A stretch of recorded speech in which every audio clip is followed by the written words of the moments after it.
பகுத்தறிவு பகலவன் தந்தை பெரியார் அவர்களுடைய மறைவு உடலால் மறைந்தார் என்றாலும் உணர்வால் நிறைந்தார் என்று சொல்லக்கூடிய அளவிற்கு ஐயா தந்தை பெரியார் அவர்களுடைய உணர்வுகள் என்பது பல வகையான நீரோட்டங்களாக உலகம் முழுவதும் பாய்ந்து கொண்டிருக்கிறது.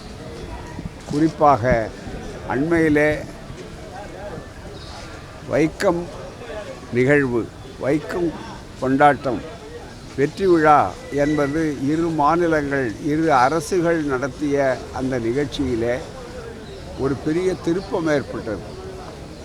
எல்லா இடங்களிலும் இருக்கிற ஒடுக்கப்பட்ட சமுதாய மக்கள் தங்களுடைய விலங்கை உடைத்து தீண்டாமை, பாராமை, நெருங்காமை இவைகளையெல்லாம் அழித்து ஒரு புதிய சமுதாயம், ஜாதியற்ற சமுதாயத்தை, வேதமற்ற சமுதாயத்தை, அடிமைகளும் அறியாமையும் இருக்கக்கூடாத ஒரு சமுதாயத்தை உருவாக்க வேண்டும் என்ற உணர்வை உண்டாக்கிய நிலையில் இன்றைக்கு அவருடைய 51வது ஆண்டு நாம் அனுசரிக்கின்றோம்.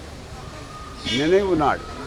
பெரியாருடைய மறைவுக்கு பின்னாலே இந்த இயக்கங்கள் இருக்காது, திராவிட இயக்கங்கள் அழிந்துவிடும், சுயமரியாதை இயக்கத்துக்கு வேலை இல்லை என்றெல்லாம் சில எதிரிகள், கொள்கை எதிரிகள் கணித்தார்கள். இல்லை என்பதைத்தான் இன்றைய நிகழ்ச்சி, குறிப்பாக திராவிட மாடல் ஆட்சியினுடைய முதல்வராக இருக்கக்கூடிய பெருமைமிகு மாண்புமிகு ஸ்டாலின் அவர்கள் சற்று நேரத்துக்கு முன்னால் கூட அவருடைய பேருரையில் சிறப்பாக குறிப்பிட்டார்கள்.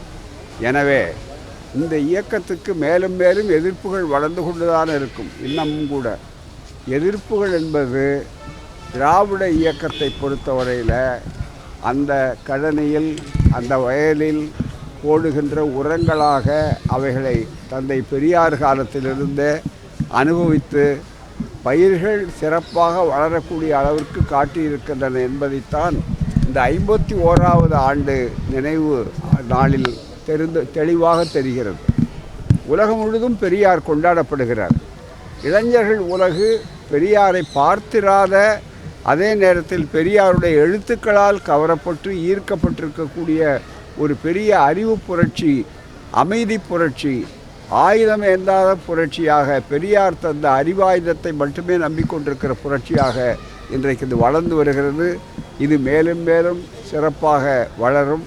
பெரியாருடைய கைத்தடி எங்கெல்லாம் விலங்குகள் இருக்கிறதோ அவைகளெல்லாம் விரட்டும், உடைக்கும். அதுதான் இதனுடைய தத்துவம்.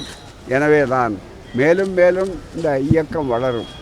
எதிர்நீச்சல் அடிப்பது இந்த இயக்கத்திற்கு சிறப்பானது, வாடிக்கையானது, அது வெற்றி பெறக்கூடியது என்பதைத்தான் இன்றைய முதல்வர், இன்றைய நிகழ்வுகள், நடக்கின்ற நடப்புகள் இவைகளெல்லாம் தெளிவாக காட்டுகின்றன.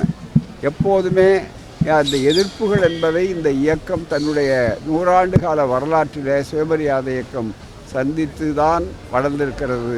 மேலும் எதிர்ப்புகள் வரும்போது அவைகளையெல்லாம் களத்தில் நின்று மிகப்பெரிய அளவிற்கு மக்கள் மத்தியிலே விழிப்புணர்ச்சி ஏற்படுத்தி களமாடுகின்ற இயக்கமாக இந்த இயக்கம் இன்றும் என்றும் நடமாடும். அவ்வளவு.